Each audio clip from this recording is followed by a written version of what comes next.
Olá, queridos, tudo bem com vocês? Pastor José Francisco ou J.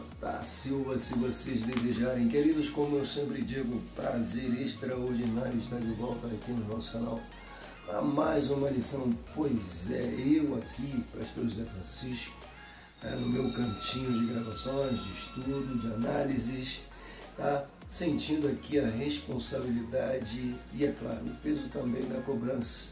Tocado nesse momento para trazer para vocês aqui uma prévia. Pois é, como vocês bem sabem, nós estamos estudando aí um trimestre maravilhoso falando sobre o conceito missões.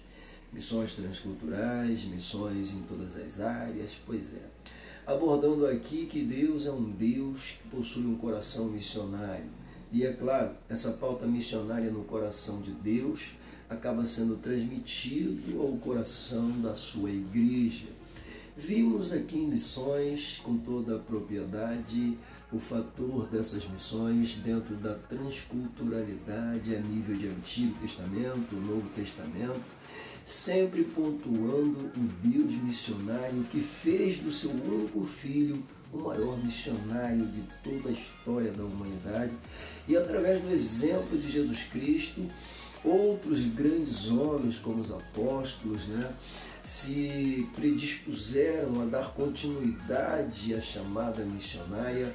Vimos um Cristo estabelecendo a sua igreja como uma grande comissão, literalmente trazendo a pauta das missões com toda a propriedade, sempre visando alcançar as almas perdidas, independente de onde elas venham estar.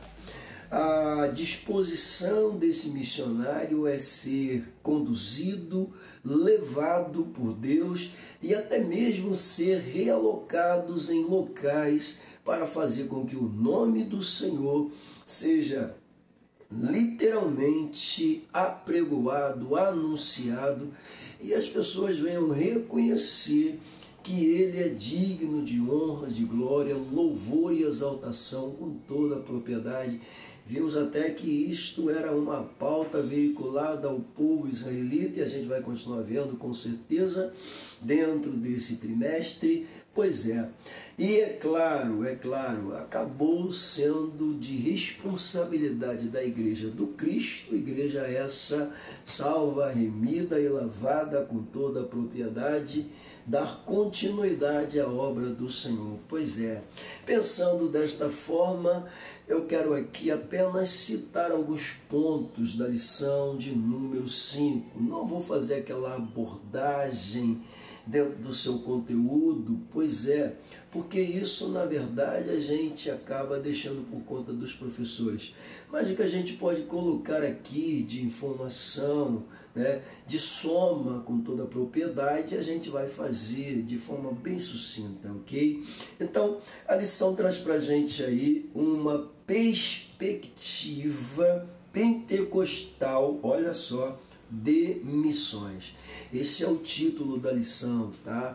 Ou tema, se vocês preferirem, vai falar sobre uma perspectiva, olha que coisa, pentecostal, vai veicular o fator missões, tá? A chamada literalmente pentecostal. E é claro que a gente vai fazer essa abordagem tomando como base literalmente Atos dos Apóstolos, pois é, capítulo de número 2, versículos de 1 a 8, traz para a gente essa realidade. E dentro da leitura bíblica em classe da lição, ainda os versículos 14 a 18 vai dar continuidade a essa abordagem. O textual da lição está literalmente no versículo clássico, que pauta literalmente a descida do Espírito Santo. Perceba que os discípulos estavam com Jesus no final do Evangelho de Lucas, isso é registrado, e Jesus manda que eles fiquem em Jerusalém até que do alto eles fossem revestidos do poder. Pois é, essa afirmação também vai ser veiculada a Atos 1:8. Veja, mas recebereis poder ao descer sobre vós o Espírito Santo, que há de vir, olha só, mas recebereis a virtude do Espírito Santo, que há de vir sobre vós, e sereis testemunhas, tanto em Jerusalém, olha que coisa tremenda, né?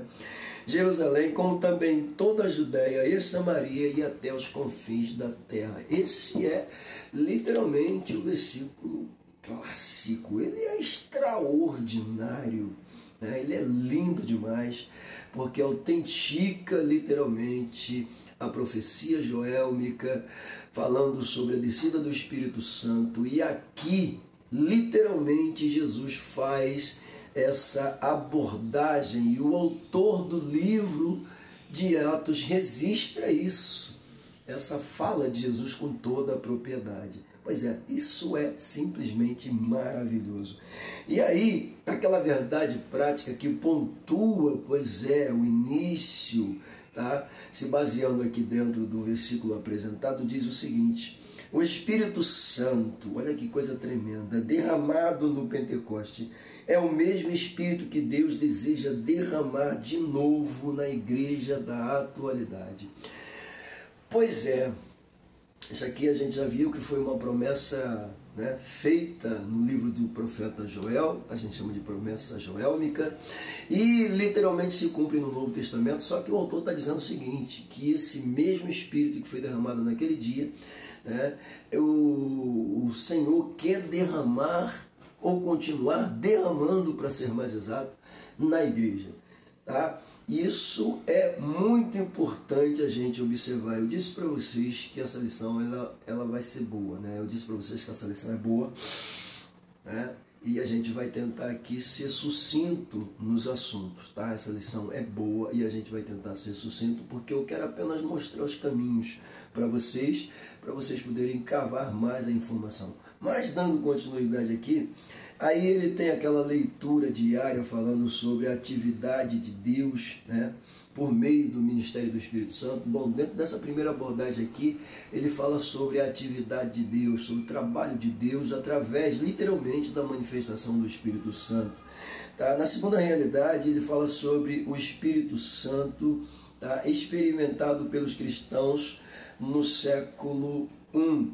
Bom, no primeiro século, no primeiro momento, na primeira instância da igreja na terra, tá, essa efusão, tá, ela veio com toda a propriedade para cumprir não só a promessa, mas também o que Jesus afirmara e reafirmara com toda a propriedade. Perceba que Joel profetizou, João fez uma afirmação lá no capítulo 3, versículos 11 a 17, mostrando ali o momento em que João Batista estava batizando, chamando o povo ao arrependimento, e nesse exato momento Jesus se apresenta para ser batizado também por ele, e automaticamente ele começa declarando, dizendo que ele batiza com água, mas após ele vem um que batizará com o Espírito Santo e com fogo, e é depois dessa afirmação que Jesus se apresenta para ele. Então isso é simplesmente fantástico.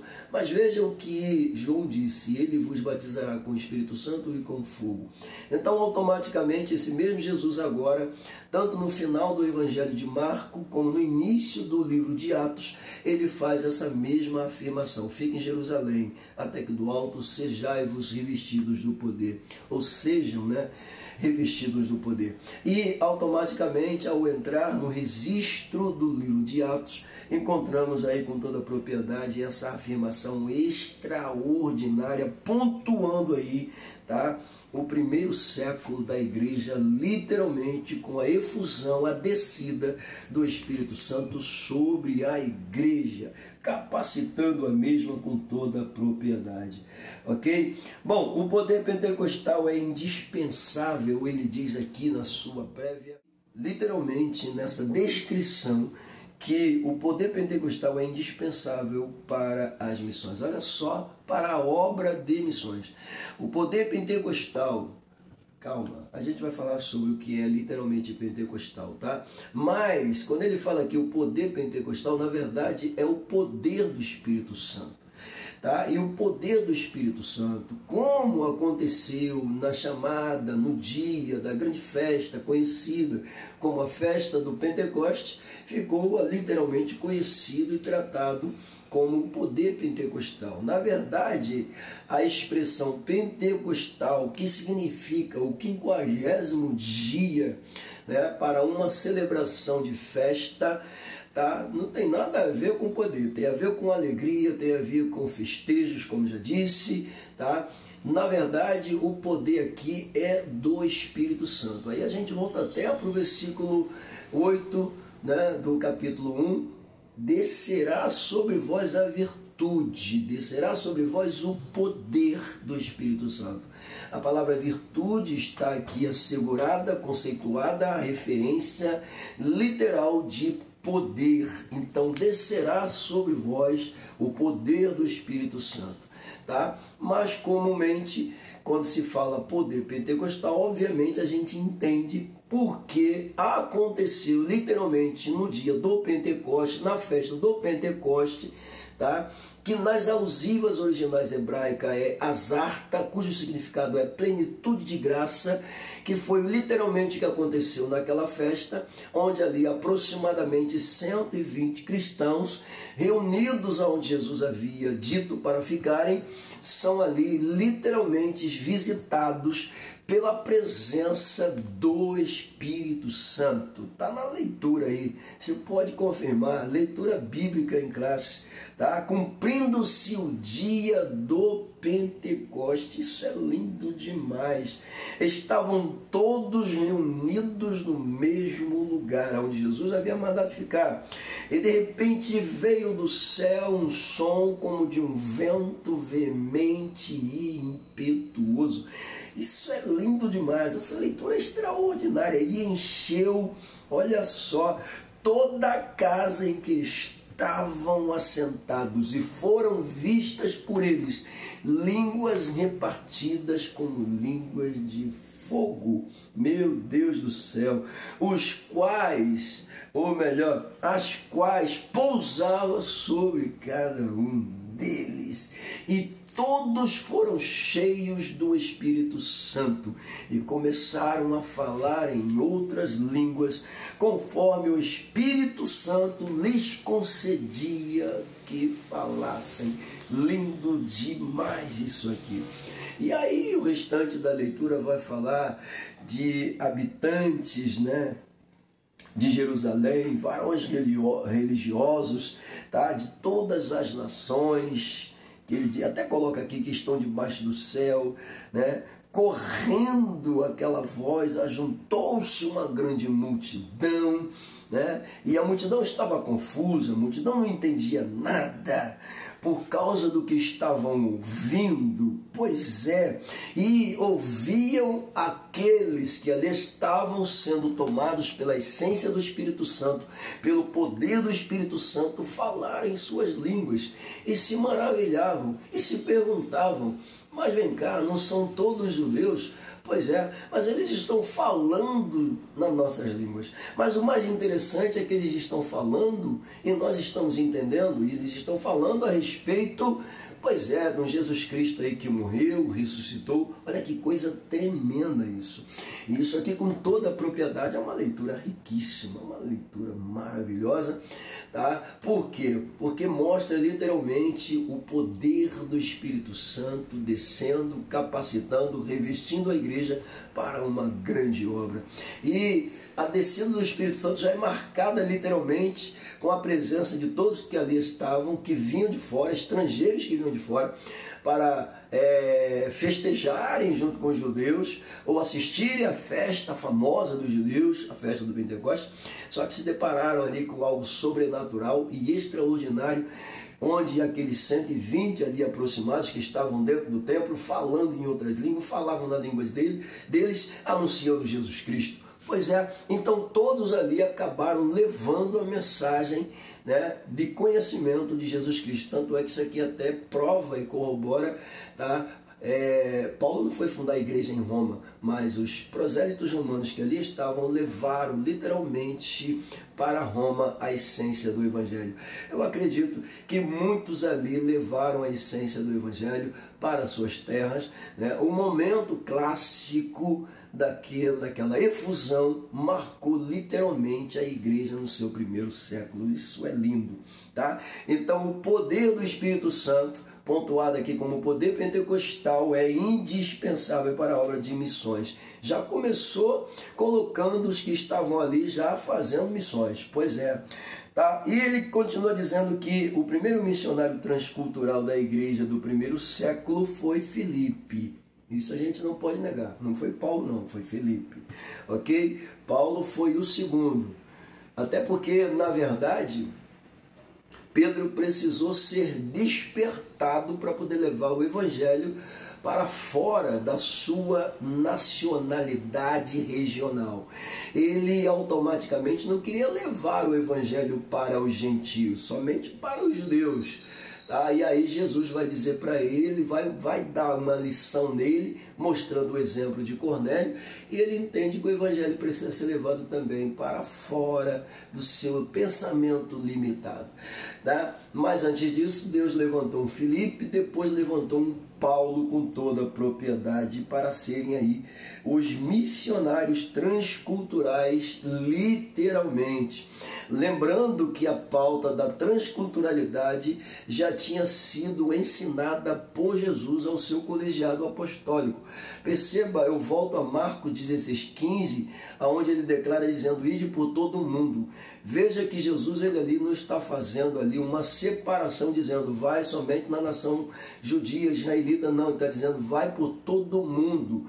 Lá em São Mateus 28,19, é por todo o mundo. Então a pauta de Jesus Cristo sempre priorizou o evangelho em todo o mundo. A visão de Jesus sempre foi transcultural, nunca foi somente regional. Jesus, ele começou dentro da sua casa, quando sai de um deserto, retorna para casa, e retornando para casa, ele começa dentro da sua casa a anunciar o evangelho.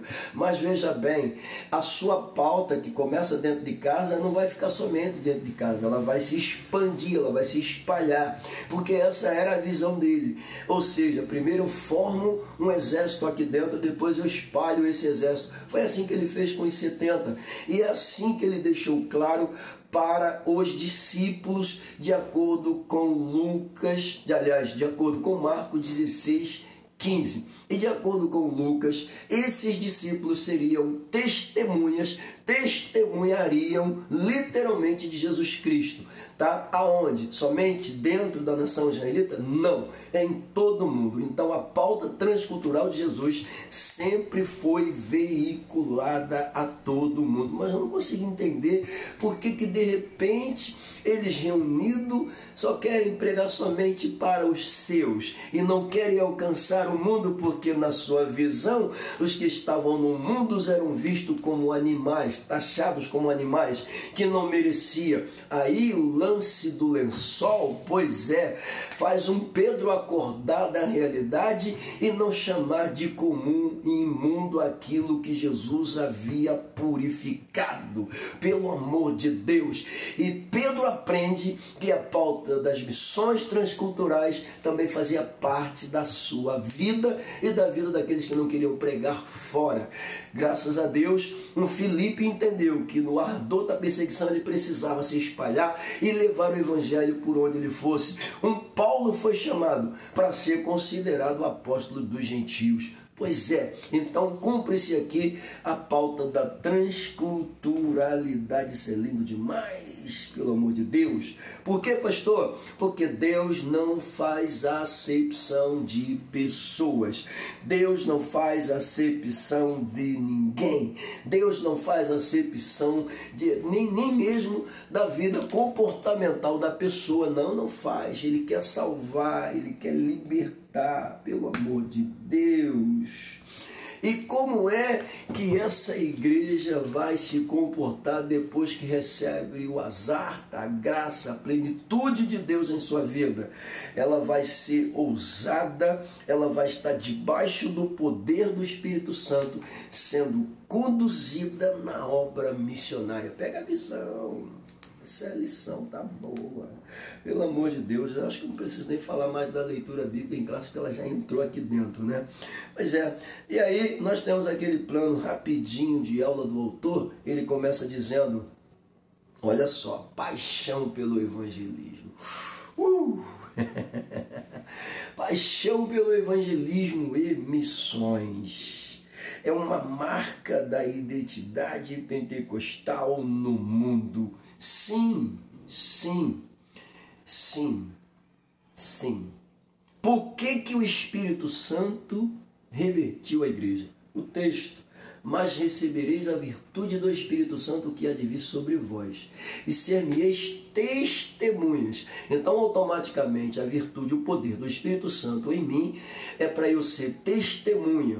Testemunha de quem? Do que Jesus fez para salvar não só a mim, mas todos quanto o Evangelho alcançar através de mim. Então, automaticamente, tá? Quando ele diz paixão pelo evangelismo e missões, é uma marca da identidade pentecostal, é porque no dia do Pentecostes o Espírito Santo desce literalmente sobre a igreja, reveste a igreja, para a igreja ser testemunha de Jesus Cristo, para a igreja ser testemunha de Jesus Cristo, tanto em Jerusalém, Judeia, Samaria e até os confins da terra.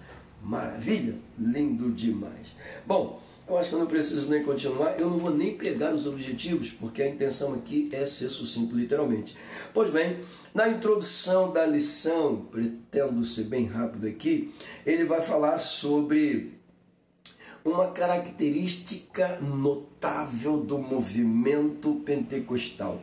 Que característica notável é essa, pastor? Ele continua dizendo que desde o seu início, na virada do século, tá?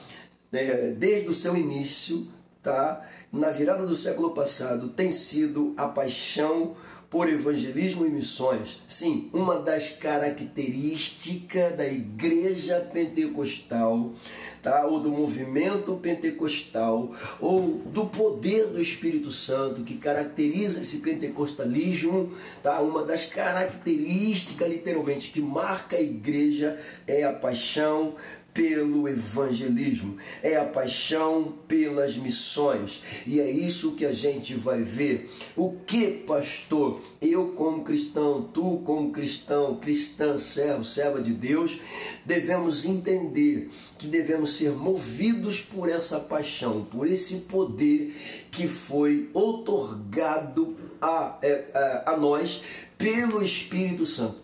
Qual o objetivo? Fazermos a vontade do Senhor nos quatro cantos da terra. Pois bem, o tópico de número 1 fala sobre uma perspectiva pentecostal. Ele começa dizendo: somos evangélicos, sim, somos pentecostais. E no terceiro ele vai falar sobre contribuições pentecostais às missões. Somos evangélicos? Sim. A pauta dele diz, historicamente, o evangélico, tá, é conhecido como alguém que enfatiza. Vamos lá. Historicamente, o evangélico, a pessoa evangélica é conhecida como alguém que enfatiza, que prioriza. Prioriza o quê? O compromisso, o seu compromisso pessoal com Jesus. Ok? Bom, nós pautamos isso. O nosso compromisso com Cristo começa a partir do momento que passamos a ser considerados novas criaturas, alcançados, remidos e lavados pelo poder da sua palavra. A partir desse momento, nós passamos a ser nova criatura. E sendo nova criatura, gozamos um novo nascimento por meio da mensagem que veio até nós. Sim. Pois bem, essa igreja nascida, reconhecida, que enfatiza o seu compromisso pessoal com Jesus, possui autoridade bíblica delegada a ela para fazer a vontade do Senhor.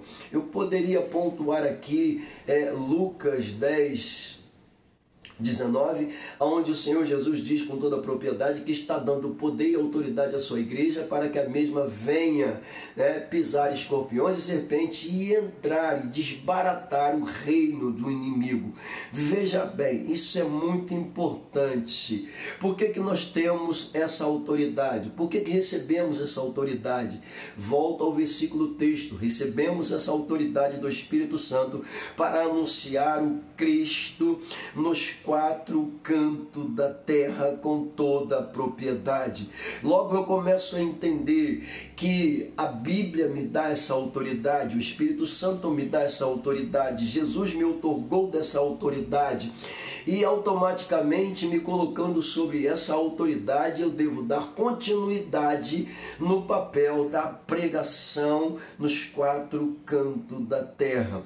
Pegue a pauta, somos evangélicos, está muito boa, tem muita coisa boa que você pode arrancar aí de dentro, mas vamos ficar por aqui. Somos pentecostais? Sim, somos pentecostais. Reconhecemos que somos pentecostais pelo fato de sermos, de termos alcançado o batismo com o Espírito Santo. Eu sei que existe escolas que falam que isso não acontece, que só aconteceu lá em Atos, não acontece mais. Mas a mesma Bíblia declara que a promessa é veiculada a todos quanto Deus, o nosso Senhor, o chamar. E obviamente essa promessa continua. Veja bem, nós ainda estamos dentro do inserido últimos dias. Então automaticamente a promessa pentecostal feita lá em Joel, ratificada por João, assegurada por Jesus, literalmente continua, literalmente, como disse, sendo necessária a igreja do presente século. Assim como foi para a igreja no seu início e através do tempo continua sendo necessário para a igreja até os dias atuais. O que torna a igreja enfática dentro do campo missionário é o poder do Espírito Santo, é a autoridade do Espírito Santo. O que faz com que a igreja se lance é o poder do Espírito Santo. O que leva a igreja, o que conduz a igreja, o que capacita a igreja é o poder do Espírito Santo. Somos movidos por uma força sobrenatural, sim. O que nos movimenta é essa força sobrenatural. O que nos leva, sim, é essa força sobrenatural que nós conhecemos e chamamos com toda prioridade de Espírito Santo, que nós, meu Deus do céu, isso é tremendo demais. Somos pentecostais. Bom, contribuições pentecostais às missões. Bom, quais são as contribuições? Bom, eu acho que eu não preciso nem olhar muito, mas só o fato de ver o que o texto diz para a gente, ser-me-eis testemunha. A contribuição do poder do Espírito Santo, e como ele diz aqui, pentecostal, a contribuição pentecostal, vamos usar a linguagem dele, a contribuição pentecostal para o campo missionário é que somos capacitados, é que somos revestidos, é que recebemos poder, que é virtude, para quê? Para sermos testemunhas, para falarmos de Jesus, para darmos ênfase à mensagem da cruz. É indispensável ao cristão, digo eu, é indispensável, eu digo mais ainda, é impossível fazer missões sem o poder do Espírito Santo. É impossível, não faz. Por que eu digo que não faz? Porque, veja bem, estamos vivendo um tempo de comodismo, de templos bonitos, suntuosos, aconchegantes, cheios de ar-condicionado para tudo quanto é lado. É bom demais ficar dentro da igreja, é bom. Ficar na igreja é bom. Ir ao campo missionário, você acaba se acomodando, não quer mais ir. Fazer evangelismo, você se acomoda, manda outro fazer no teu lugar, mas você mesmo não vai mais. Então isso é muito perigoso, perigoso. Um dos meus temores é esse, de eu me acomodar e deixar de fazer, porque a gente se acomoda, não quer fazer mais, não quer fazer mais. Confesso que eu sinto falta das cruzadas, sabe, dos ar livres. Não se tem mais ar livre. Pois é, cruzada uma ou outra tem por aí.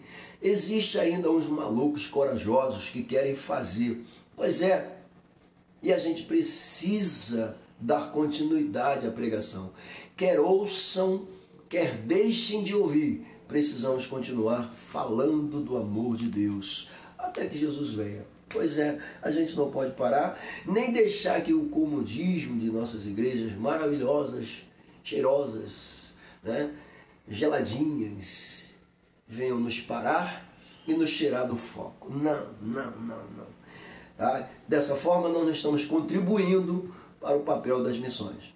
Tá bom? Mas precisamos entender que é indispensável o poder do Espírito Santo. Tá? Porque é através do poder do Espírito Santo que a gente enfrenta complexos desafios, adversidades, e tudo isso tenta parar a igreja. Tenta parar a igreja. E uma das formas que o inimigo vai tentar usar é o desânimo para parar você, para deter você. Mas em nome de Jesus, nós profetizamos que o desânimo vai ser jogado por terra. Precisamos continuar falando de Jesus nesse mundo doido, tosco e esquizofrênico. Ok? Pois é, queridos, continue. Tópico de número 2, a obra missionária depois do Pentecoste. Sim, a obra missionária depois do Pentecoste a gente vê logo, né, no início ali do livro de Atos, depois que o Espírito Santo desce, logo em seguida no capítulo 2, a gente já vê ali um Pedro totalmente transformado. Capítulo 3, o poder vai se espalhando, né? E o livro de Atos pontua para a gente o poder literalmente desse movimento que foi ali ocasionado pelo Espírito Santo. A igreja ganhou uma força assustadora e começou a levar o nome do Senhor. O número de conversos era assustador logo nos primeiros dias dessa igreja. Pois é uma coisa assim maravilhosa. E não deve parar, deve continuar até os dias atuais. Tá? A descida do Espírito Santo no dia de Pentecoste é o acontecimento que impulsiona a obra missionária da primeira igreja. Sim, foi, com toda a propriedade. O Senhor Jesus disse, pelo poder do Espírito Santo, que eles seriam suas testemunhas até os confins da terra. Sim, fato. Lindo demais. Por isso, o período em que a igreja cristã viveu o seu maior crescimento foi o do primeiro século. Sim, com certeza. Como disse aqui, logo nos seus primeiros dias, o número de salvos foi acrescido de forma assustadora. Quase 3.000, quase 5.000. Imagina, pelo amor de Deus, um número assustador, um crescimento espantoso. Tá? Então, depois, tá, da descida do Espírito Santo, a igreja ganhou uma visão missionária assustadora. Pois é, a ordem foi ide por todo mundo. Agora, tomados pelo Espírito Santo, esse ide por todo mundo se transforma literalmente em algo espantoso, porque eles estão sendo motivados aí, eles estão sendo incentivados aí. Há uma força propulsora dentro deles, os impulsionando a irem e a fazer missões. É lindo demais, pelo amor de Deus. A expansão missionária da primeira igreja. Olha só, a expansão, o crescimento, né, missionário da primeira igreja. Vamos lá, a primeira igreja, né, o primeiro ponto, a primeira base, a primeira sede lá em Antioquia. Pois é, ali literalmente os crentes reunidos começam a serem separados para darem evasão, tá, a obra missionária. Temos ali um Paulo, temos ali um Barnabé, temos ali crentes reunidos e temos esses dois elementos sendo separados para a obra missionária. Meu Deus do céu, separa-me a Paulo e a Barnabé para a obra que os tenho chamado. Meu Deus do céu. Isso é lindo demais, lindo demais. Meu Deus do céu. Isso é tremendo, tremendo, tremendo, tremendo, tremendo. Vamos lá. E aí nós encontramos um Paulo, né, literalmente fundando a igreja, levando o nome do Senhor. Temos até aqui, ele coloca na sua pauta, né? Pois, vamos dar uma olhada aqui. O livro de Atos dos Apóstolos relata de forma detalhada e precisa o avanço missionário da igreja do primeiro século. Embora o livro de Atos destaque a atuação do apóstolo Paulo, considerado o maior missionário da igreja primitiva, pois ele estabeleceu igrejas nas quatro províncias romanas, Galácia, Macedônia, Acaia e Ásia. Olha que coisa tremenda, gente. Uau, isso é lindo demais, pelo amor de Deus. Também estão registrados trabalhos importantes de outros homens e mulheres de Deus, tais como os Barnabé, falei já, Barnabé. Pedro, meu Deus do céu, também teve que ser chamado a atenção para poder acordar. Acorda, Pedro. O evangelho não é só aqui dentro, não, é fora, não é só em Jerusalém, Judeia, não. Tá, eu quero lá em Samaria também. Vocês consideram os samaritanos como não judeus, mas eu quero lá em Samaria também. E detalhe, Pedro, aos confins da terra, acorda, desperta, Pedro. Quantos Pedros estão precisando acordar nos tempos atuais? Porque estão pensando que não precisam mais fazer. Jesus, misericórdia. Aí ele separa aqui Silas, Filipe, lembra de Filipinho? Pois é, o diácono Filipe se tornou o maior evangelista, o primeiro a avançar no campo transcultural. Lindo demais isso aqui. Aí ele fala de João Marcos, fala de Apolo, tá? Apolo, que ouviu a pregação, os ensinamentos de João, absorveu e se tornou um grande pregador. Lindo demais isso aqui, pelo amor de Deus, gente.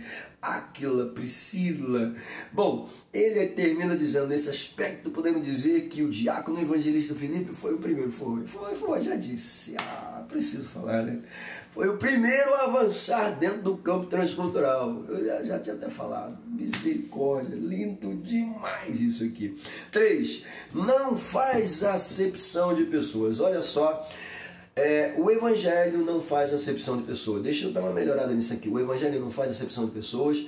O evangelho não escolhe a quem, né? Somente ali, aquele grupinho, não. Ele tá, segundo a pauta de Jesus, é sobre todo mundo que ele deve ser pregado. É para todos, independente de ser judeu, de ser grego ou de ser gentil. O evangelho precisa ser pregado para todos, indistintamente. Isso é lindo demais. Pelo amor de Deus, Jesus.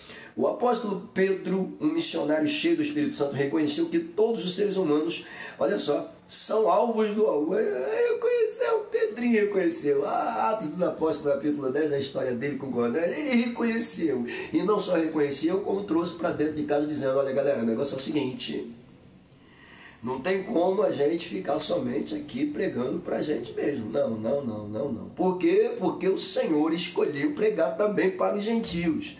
A promessa não é só para a gente, é para eles também, porque eu me deparei agora com uma cena ali, lá na casa de Cornélio, e eu vi o sobrenatural acontecer. Pois é, enquanto eu pregava para eles, o Espírito Santo desceu sobre eles, pelo amor de Deus. Então, meu filho, não é só para a gente não, é para eles também. Pega a visão, Pedrinho, pega a visão. Aí me vê esse... Mas que coisa pensante, só naquele dia, não acontece mais. Sai fora, meu. Pelo amor de Deus, o sangue de Jesus tem poder. A igreja precisa ser avivada. A igreja precisa acordar. Pois é, estamos vivendo um tempo de escassez aí, literalmente, de perseguição de todos os lados. Então, querido, Jesus é mais importante. Pega a visão. Uau! Não faz acepção de pessoas. Bom, de perseguidor dos cristãos, Paulo se tornou... aí... né? de perseguidor dos cristãos, Paulo se tornou um pregador assustador, um missionário assustador, feito apóstolo dos gentios pelo próprio Senhor Jesus. Lembrando que a palavra apóstolo aqui, senhoras e senhores, tá? Significa literalmente enviado, ok? Então apóstolo significa aquele que foi enviado, aquele que tem uma missão, aquele que tem uma obrigação, ok? É só para constar isso aqui, porque não, que apóstolo é o enviado, é o missionário. Segundo a igreja ortodoxa grega, os apóstolos eram os missionários. Pois é, perceba que dentro do contexto apostólico, Jesus está enviando seus apóstolos a fazerem missões, a darem continuidade às missões, às pregações, à divulgação do Evangelho. Lindo demais isso aqui, pelo amor de Deus, coisa forte, Jesus. Ah, Deus. Bom, então já vimos aqui, né, o trabalho de Filipe, o trabalho de Pedro na casa de Cornélio. Tá? Vimos aqui literalmente o Espírito Santo impulsionando, né, esses primeiros homens, os primeiros cristãos, a fazerem a obra missionária. O autor fala sobre o trabalho de Filipe, fala sobre a igreja missionária em Antioquia. A gente falou sobre ela, foi ali que tudo começou, ali foi a sede, ali foi o ponto, onde o Espírito Santo, se manifestando no ambiente, disse: separa-me a Paulo e a Barnabé para a obra que os tenho chamado. E a partir daquele momento, tá, o campo missionário, na visão de Paulo e na visão de Barnabé, começou a ser ampliado. As igrejas começaram a surgir aonde esses homens passavam. Houve o tempo deles se separarem, porque, como eu disse aqui, né, enquanto Paulo pensava em voltar a visitar para saber como estavam seus irmãos, redigia a carta, Barnabé tinha aquela visão de dar continuidade, não queria voltar. E aí acabaram se separando, mas a obra continuou sendo feita pelas mãos desses dois homens assustadores, que deram aí os primeiros passos como pioneiros, literalmente, dessa igreja primitiva. Como o autor até fala, Paulo foi considerado o maior missionário dessa igreja primitiva. Ok? Lindo demais. A gente fecha o pacote e vai para o tópico de número 3. A ação do Espírito Santo e a obra missionária. Vamos lá, vamos que vamos. Bom, pois é. No ponto 1 aqui, a função do Espírito Santo na obra missionária. 2, o Espírito Santo capacita. Claro, capacita. Com certeza. Número 3, Deus age por meio, claro, por meio do Espírito Santo, sem sombra de dúvida. Ok? São pautas bastante interessantes. A primeira delas, quando ele fala sobre a função do Espírito Santo na obra missionária, ele diz aqui, dentre muitas funções, tá? Dentre as muitas funções do Espírito Santo estão a de ungir, inspirar, separar e enviar. Não, calma aí. Volta aqui. Olha só. Estão as de o quê? Ungir, inspirar, separar e enviar. Lembrando que quando a gente fala aqui de ungir, né, é literalmente separar isso aqui de uma forma consagrada. Então a unção tem a ver com consagração, literalmente. Ok? A unção caracteriza, para ser mais exato, a vida do indivíduo que agora vai ser inspirado, né, porque foi separado para ser enviado literalmente. Pega aí, vamos embora. Isso é muito importante, pelo amor de Deus. Por isso, a obra missionária é uma tarefa ligada à ação exclusiva. Ação exclusiva. A tarefa missionária é uma obra ligada a uma ação exclusiva, volto a dizer, do Espírito Santo. Ok? A tarefa missionária tem que estar ligada ao Espírito Santo. Não tem jeito. Sem o Espírito Santo ninguém faz missão. Ninguém faz. Tá? Então é uma obra, é uma tarefa ligada ao Espírito Santo com toda a propriedade. Meu Deus do céu. O próprio Senhor Jesus, ele coloca aqui, né, A princípio, como nosso Senhor Jesus foi ungido pelo Espírito Santo para o exercício de seu ministério, nós também somos ungidos para dar seguimento à sua obra, continuidade à pregação com toda a propriedade, ok? E em outro momento o Espírito Santo não permitiu que os apóstolos ficassem envolvidos com problemas sociais quaisquer outras atividades que fossem a evangelização. Veja bem, ele diz aqui que o Espírito Santo proibiu, né, de uma certa forma. Essa palavra é muito pesada, mas a verdade é, o Espírito Santo, ele automaticamente, ao invés de você ficar perdido com outras coisas, ficar se embaraçando com os negócios dessa vida, porque se você se embaraça com os negócios dessa vida, porque se você não limita com legitimidade, segundo o que disse Paulo, então obviamente você não vai ser apto a fazer a vontade do Senhor. É preciso que você se desprenda, tá, de todas as coisas que possam impedir você de avançar. Ou seja, nós lutamos pelas coisas que a gente tem, mas nós não podemos ser presos ao materialismo. Nós temos que ter uma visão espiritual. Segundo o que Jesus nos ensina, ele disse que nós não devemos ajuntar tesouros aqui na terra, porque a traça e o ferrugem consome. Devemos ajuntar tesouros no céu, onde a traça e o ferrugem não consome. Então o que eu aprendo? Jesus está dizendo que a prioridade aqui não é a terra, a prioridade para mim é o céu.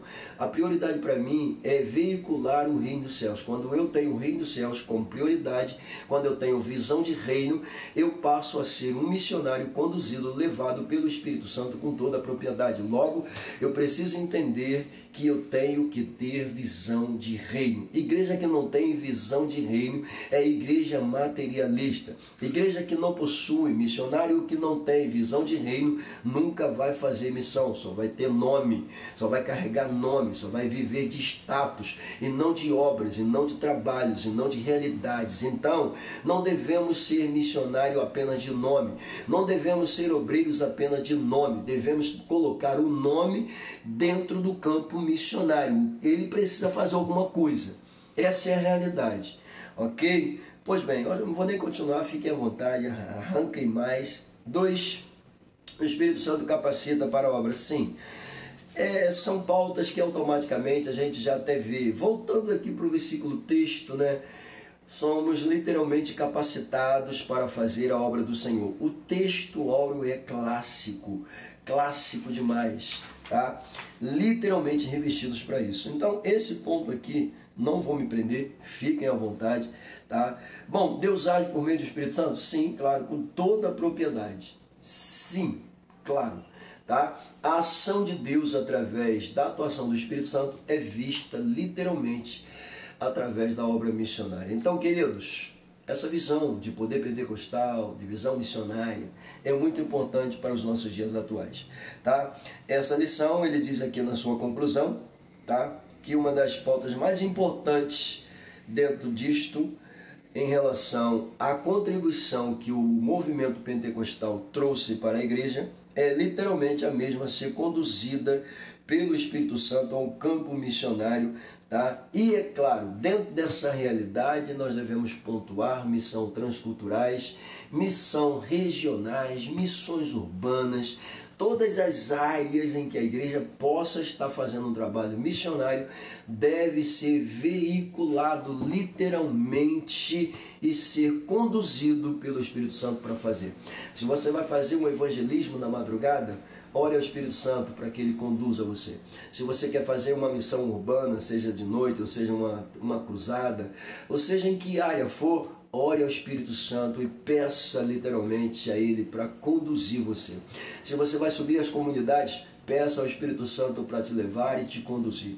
Se você quer ir fora para outros estados, peça ao Espírito Santo. Quer fazer caravana?